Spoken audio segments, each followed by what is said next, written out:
I always Hello. thought I knew my wife, Stacy, like the back of my hand. She wasn't just my wife. She was my support, my partner, my best friend. We had been through so much together. From the early days of building our business to trips to the seaside, dreaming about the future. Our days were filled with routine, but I found peace in that routine. However, as it turned out, even the strongest foundation can begin to crack.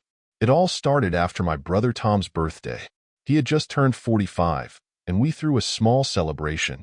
As always, Tom was the life of the party, cracking jokes and sharing stories from our youth.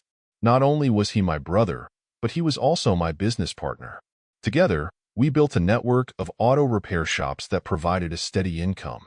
After his divorce, Tom seemed even more energetic, as if newfound freedom had given him a second wind. At the party, I noticed Stacy looked particularly stunning. A new dress, expensive perfume, perfect makeup. She always had a knack for looking elegant, but this time, something felt different. I even thought it might be for me, remembering how, in our younger days, she'd go out of her way to impress me. We danced, laughed, and for a moment, I thought everything was fine. But after that evening, things began to change. Stacy started going out more often. At first, it was to meet friends. Then there were other activities she didn't seem eager to discuss. Her phone was often on silent, and notifications no longer appeared on her lock screen. I tried not to overthink it. After all, everyone is entitled to their privacy. One evening, I decided to talk to Tom about my worries. We met at a bar we frequented. I ordered whiskey. He got a beer. We sat by the window, watching the occasional passerby. I shared my concerns. Tom, I feel like something's off. Stacy has changed. She's pulling away. I began, trying to keep my voice steady. Tom took a sip of his beer and looked at me with a slight smile. Paul, you're just overthinking it. This happens in marriages. Sometimes women go through their own phases. Just give her time, he said, almost as if he already knew what I was going to say. His words were reassuring, but something in his tone made me uneasy. It felt like he wanted to shut the conversation down as quickly as possible. I decided not to push, but the strange feeling lingered. At home, the situation continued to grow more complicated. Stacy kept surprising me with her appearance, new dresses, expensive accessories, makeup even for simple errands. Sometimes, I found myself envying the energy she put into her looks. I tried talking to her, but every conversation seemed to hit a wall. She'd respond vaguely, saying she just wanted to feel better about herself and needed a bit of personal space. I started spending more time at work. Among the smell of motor oil and the sound of tools, I could distract myself. But thoughts of Stacy never left my mind. Sometimes, I told myself it was just paranoia, that I was inventing problems. But there was something I couldn't shake. One day, I did something I'd never done before. When Stacy went into the shower, I picked up her phone. My hands were shaking, my heart pounding. I didn't know what I was looking for but hoped I wouldn't find anything. Her phone was locked, and the notification showed nothing suspicious. I felt terrible, like I had betrayed her trust. The next day, I decided to meet Tom again. This time, I wanted a more serious conversation. We sat at the same bar, at the same table. Tom, I can't ignore this anymore. I need to know the truth. You've always been honest with me. What do you think? I asked, trying not to let my nerves show. Tom looked at me for a long moment, then set his beer down. Paul, I don't know what to tell you. Sometimes it's better to let things play out and give them space. You're a good husband, and Stacy knows that. Just trust her, he said. His words sounded right, but I felt like he was holding something back. Weeks went by. I tried to follow Tom's advice, but the anxiety wouldn't leave me. Every evening, looking at Stacy, I wondered where she was, what she was thinking about. Sometimes, it seemed like she wanted to say something but couldn't. Her eyes were full of secrets I couldn't decipher. One evening, I came home earlier than usual. The house was empty, but there was a note on the table, out running errands. Back late. I sat on the couch and turned on the TV, but I couldn't focus. My mind was racing with thoughts about what was happening. At that moment, I realized I couldn't live like this anymore. I decided to wait for her to return and have an honest conversation, without accusations, without anger. Just the truth. When Stacy came home that night, I immediately sensed something was wrong. She was drunk, her steps unsteady, and her eyes avoided mine. I decided it was the right moment to talk, to try to figure out what was going on. "Stacy, we need to talk," I began, trying to sound calm, though I was boiling inside. She waved me off, tossing her bag onto a chair. "Paul, not now." "I'm tired," she replied, attempting to walk past me. I didn't back down. "You can't just ignore this. What's going on with you? Why are you pulling away from me?" Her gaze turned cold. "Stop interrogating me. Leave me alone," she snapped before disappearing into the bedroom and slamming the door behind her. That night, we had a massive argument. Our voices echoed through the house, and though I tried to keep my composure, her evasiveness and irritation pushed me to my limit. After that, we didn't speak for several days.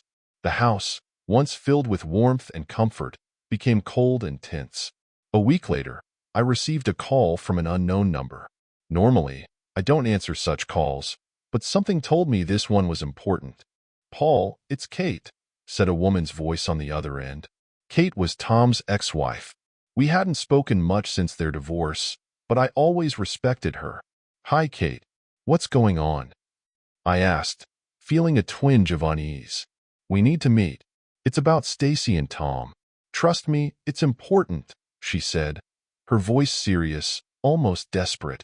I agreed. We arranged to meet at a small cafe on the outskirts of town. When I arrived, Kate was already sitting at a table by the window, nervously twisting a coffee cup in her hands. Her face was a mixture of anger and pain. "Thanks for coming," she said as I sat down across from her. "What's this about?" I asked, bracing myself for the worst. She took a deep breath and began. "Paul, this isn't easy for me to say, but you need to know the truth. Tom and Stacy, they're sleeping together." Her words hit me like a lightning bolt. I felt my face flush, and my heart began to race. "How do you know this?" I asked, hoping it was some kind of mistake. Kate reached into her bag and pulled out a folder, placing it in front of me. Inside were photographs, evidence that couldn't be denied. The images showed Tom and Stacy together, their intimacy undeniable. I didn't want to get involved, but I found out by accident. "Then I started gathering proof," she said, watching my reaction. As it turned out, their affair wasn't the only betrayal. Kate also revealed that Tom and Stacy were planning to take over my share of the business. She had documents and messages that confirmed their intentions. "Tom has always been like this. We divorced because of his infidelity. He doesn't know how to be faithful," she added, her voice trembling with emotion. After that meeting, I knew I couldn't sit idly by. I began to act. First, I hired a private investigator to gather additional evidence. I also consulted an experienced lawyer who helped me develop a strategy to protect my business. I continued living as if nothing had changed, giving no indication that I knew the truth. Stacy had no idea I was preparing to confront her. I waited for the right moment to strike. That moment came during a family dinner. We had gathered everyone at our house, parents, relatives, everyone close to us. It was a tradition we had upheld for years. Stacy smiled as if nothing had happened. Tom acted as though everything was normal. When everyone was seated at the table, I stood up, holding a glass of wine. "Friends, family," I began. "I'd like to say a few words." Everyone fell silent, expecting me to give a typical toast, maybe something heartfelt, but my next words stunned them all. "I know about the betrayal," I said, looking directly at Stacy and Tom. "And I'm not just talking about the personal betrayal, but also the attempt to steal my business." Stacy turned pale, and Tom froze, unable to speak. The rest of the family stared at them in shock. I pulled out the folder of documents and photographs I had gathered. "I have evidence, and I've already filed a lawsuit," I continued. The dinner descended into chaos. Stacy tried to say something, but I no longer wanted to hear her. Tom attempted to defend himself, but no one in the family supported him. The legal battle was long, but I won. Tom and Stacy were held accountable for their attempt to take over my share of the business. My company was saved, but my heart remained shattered. During this difficult time, Kate became a true source of support for me. We began meeting more often, initially just as friends, sharing our struggles. Over time, our relationship grew into something more. One evening, after a long conversation, we couldn't hold back our feelings and spent the night together. It felt natural, as if everything had been leading to that moment. We realized we were meant for each other. Kate became the person who helped me heal and start a new chapter in my life, one filled with hope and a brighter future. Goodbye.